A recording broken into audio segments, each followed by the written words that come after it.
Everyone, मेरा नाम है रेणु कौशिक और मैं आप सभी के लिए एक नया वीडियो लेकर के आई हूँ जो एग्ज़ाम पॉइंट ऑफ व्यू से भी और बेसिक नॉलेज से भी रिलेटेड है, जो कि बहुत ज़्यादा इंपॉर्टेंट है। रिसर्च डिज़ाइन के बारे में आइए हम बात करते हैं कि रिसर्च डिज़ाइन क्या होता है। देखिए, रिसर्च डिज़ाइन क्या होता है। रिसर्च डिज़ाइन है कि इसको सिंपल वे में समझते हैं कि हम किसी भी काम को करते हैं तो उससे पहले हमारे पास एक ब्रॉड फ्रेमवर्क होता है या एक प्लानिंग होती है किसी भी काम को करने के लिए। ऐसे ही जब भी हम रिसर्च को करते हैं तो रिसर्च को करने से पहले जो हमारे पास एक ब्रॉड फ्रेमवर्क होता है that describe how the entire research project is carried out, कि पूरी की पूरी जो रिसर्च है वो किस तरह से की जाएगी, तो वो क्या कहलाता है, वो फ्रेमवर्क हमारा क्या कहलाता है, वो हमारा रिसर्च डिज़ाइन कहलाता है।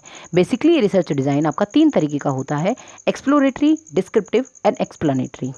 सबसे पहले हम बात करते हैं एक्सप्लोरेटरी रिसर्च डिज़ाइन की। जैसा कि इसके नाम से ही क्लियर हो रहा है, एक्सप्लोरेटरी का मतलब होता है एक्सप्लोर करना।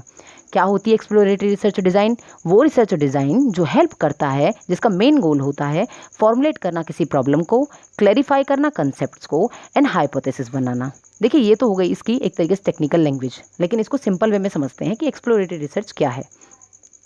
एक्सप्लोरेटरी रिसर्च आपकी वो रिसर्च होती है जहाँ पर इन्वेस्टिगेटर या फिर जो हमारा रिसर्चर होता है वो क्या करता है, वो इन्वेस्टिगेट करता है उस प्रॉब्लम को जो प्रॉपर तरीके से या क्लियरली डिफाइन नहीं है। तो एक्सप्लोरेटरी रिसर्च हमारी वहाँ यूज़ होती है जहाँ पर कोई भी प्रॉब्लम फुली, या एक तरीके से हम बोल सकते हैं कि किसी प्रॉब्लम का फुल नेचर को डिफाइन करने की बात की जाती है, जहाँ पर या किसी भी ऐसी प्रॉब्लम को आइडेंटिफाई करना या किसी प्रॉब्लम के बारे में इन्वेस्टिगेट करना, फुली इन्वेस्टिगेट करने के लिए हम क्या करते हैं, एक्सप्लोरेटरी रिसर्च करते हैं, ताकि हम क्या कर सकें, उस प्रॉब्लम से रिलेटेड हम ज़्यादा से ज़्यादा नॉलेज को क्या कर सकें, एक्सप्लोर कर सकें या गेन कर सकें, ताकि हम अपने आइडियाज़ को डेवलप कर सकें और इन आइडियाज़ के बेस पर हम कोई भी हाइपोथेसिस बना सकें। तो वो कौन सी रिसर्च होती है, हमारी एक्सप्लोरेटरी रिसर्च होती है। इसका मेन मोटिव क्या होता है? इसका मेन मोटिव होता है exploratory studies are undertaken when a new area is being investigated. जहाँ पर आप नए एरियाज़ को इन्वेस्टिगेट करते हो, उन एरियाज़ को इन्वेस्टिगेट करते हो जिनके बारे में आपको प्रॉपर नॉलेज नहीं है या फिर जिनके बारे में आप ज़्यादा नहीं जानते, जिनको क्लियरली डिफाइन नहीं किया गया है। ये क्या होता है, फुल नेचर, इसका मेन मोटिव होता है इन्वेस्टिगेट करना full nature of a phenomena, किसी भी सिचुएशन, किसी भी इवेंट के बारे में, किसी भी इवेंट के फुल नेचर को क्या करना, एक तरीके से इन्वेस्टिगेट करना। इसको एक एग्जाम्पल से समझते हैं। मान लीजिए मुझे मार्केट के अंदर एक शॉप खोलनी है, मुझे जूतों की शॉप खोलनी है, ठीक है, और मेरे पास दो ब्रांड हैं कि नाइकी और एडिडास, ठीक है। अब मुझे सबसे पहले क्या करना पड़ेगा, मुझे सबसे पहले ये देखना होगा कि मैं जो मार्केट में अपनी शॉप खोलने जा रही हूँ, मुझे ये देखना होगा कि मेरे जो कस्टमर हैं वो कितने लोग हैं, या उनका जो लोग हैं उनका एक तरीके से क्या इंटरेस्ट है, क्या उनके चॉइस हैं, क्या उनका टेस्ट है, क्या उनकी प्रेफरेंस है। तो मैं क्या करूँगी, मैं इससे रिलेटेड वहाँ पर डेटा एक्सप्लोर करूँगी। एक तरीके से मैं वहाँ पर क्या करूँगी, मैं वहाँ पर कौन सी रिसर्च करूँगी, मैं वहाँ पर एक्सप्लोरेटरी रिसर्च करूँगी। मैं ज़्यादा से ज़्यादा चीज़ों को एक्सप्लोर करूँगी ताकि मुझे पता चल सके कि मेरे जो कस्टमर हैं उनका प्रोस्पेक्टिव क्या है या उनकी एक तरीके से पसंद क्या है। इसके लिए हम एक्सप्लोरेटरी रिसर्च के लिए हमको बहुत सारे मेथड्स का यूज़ कर सकते हैं, जिसके अंदर हमारे आते हैं लिटरेचर रिव्यू। अब हम बात करते हैं लिटरेचर रिव्यू की। लिटरेचर रिव्यू क्या होता है? लिटरेचर रिव्यू कुछ नहीं है, लिटरेचर रिव्यू सिंपल सा है कि वो सारे सोर्सेज जो आप किसी स्पेसिफिक रिसर्च क्वेश्चन से रिलेटेड क्या करते हो, कलेक्ट करते हो, वो सारे सोर्सेज आते हैं लिटरेचर रिव्यू के अंदर। लाइक कोई भी बुक्स हो सकती हैं, कोई भी गवर्नमेंट पब्लिकेशंस हो सकती हैं, कोई भी आपके न्यूज़पेपर, मैगजीन, आपके बुक, ये सारे हमारे लिटरेचर रिव्यू का पार्ट होती हैं। आप इंटरव्यू भी ले सकते हो, उसके थ्रू भी आप डेटा कलेक्ट कर सकते हो।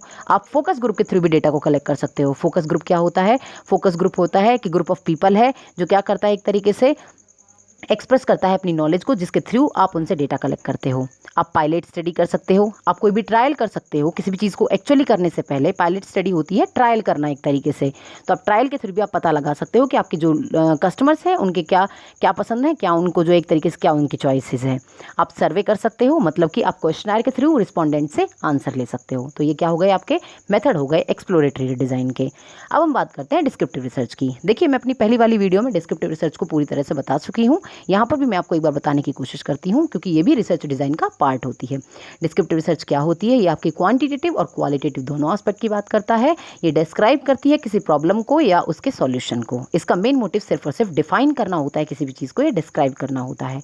ये कभी भी किसी चीज़ के पीछे का वाई एस्पेक्ट नहीं बताएगी, ये सिर्फ उसको डिस्क्राइब करेगी। Who, what, when, where and how. The research, descriptive research is directed to the answer these questions. ये सिर्फ और सिर्फ who, what, when, where and how aspect के बारे में बताएगी, लेकिन कभी भी वाई एस्पेक्ट के बारे में नहीं बताएगी। मैंने इसको आपको एक एग्जाम्पल के थ्रू समझाया था। फॉर एग्जाम्पल, कि जो मार्केटिंग है, या हम बोल सकते हैं कि जो ऑनलाइन मार्केटिंग है उस पर, उसका जो है क्या इम्पैक्ट पड़ रहा है लोगों पर। तो ऑनलाइन मार्केटिंग का लोगों पर या कंज्यूमर बिहेवियर पर क्या इम्पैक्ट पड़ रहा है उसको डिस्क्राइब अगर किया जाएगा तो वहाँ पर हम डिस्क्रिप्टिव रिसर्च का यूज़ करेंगे।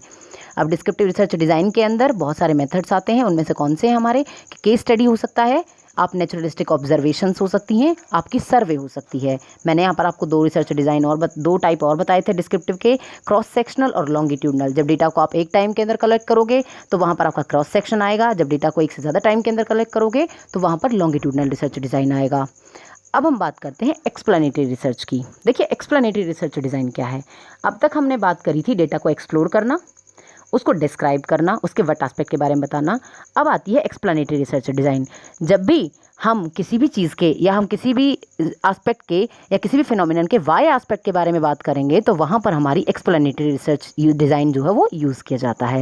ये क्या करता है, ये वो रिसर्च डिज़ाइन है जो आइडेंटिफाई करता है causal link between the factors और variable that pertain the research problem. किसी रिसर्च प्रॉब्लम से रिलेटेड एक तरीके से क्या करना, कॉजल लिंक फिट करना किसी भी उसके अंदर, कॉज और इफेक्ट के बारे में बताना किसी भी चीज़ के, कि कोई भी चीज़ अगर हुई है तो उसका कारण ये है और उससे ये इफेक्ट हुआ है। ये क्या होती है, हमारी एक्सप्लेनेटरी रिसर्च डिज़ाइन होती है।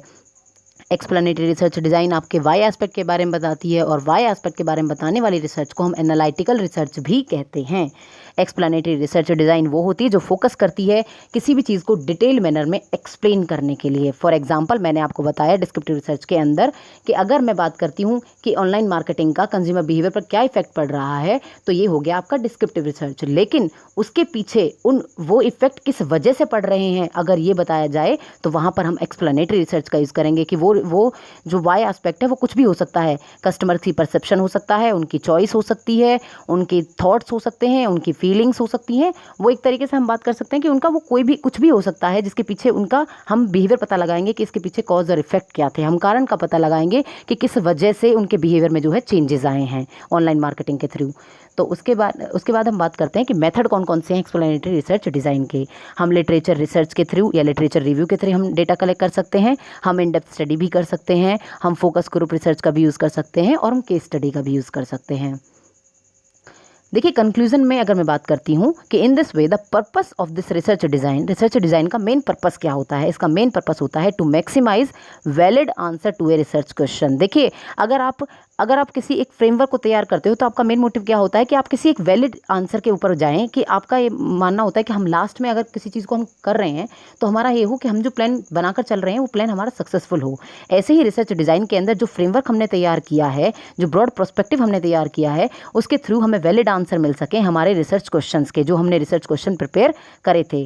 This was achieve by using exploratory, descriptive and explanatory approach. और उनके लिए हमें 3 मेन जो है रिसर्च डिज़ाइन का यूज़ करते हैं। आई होप ये आप सभी को पसंद आया होगा। Thank you so much.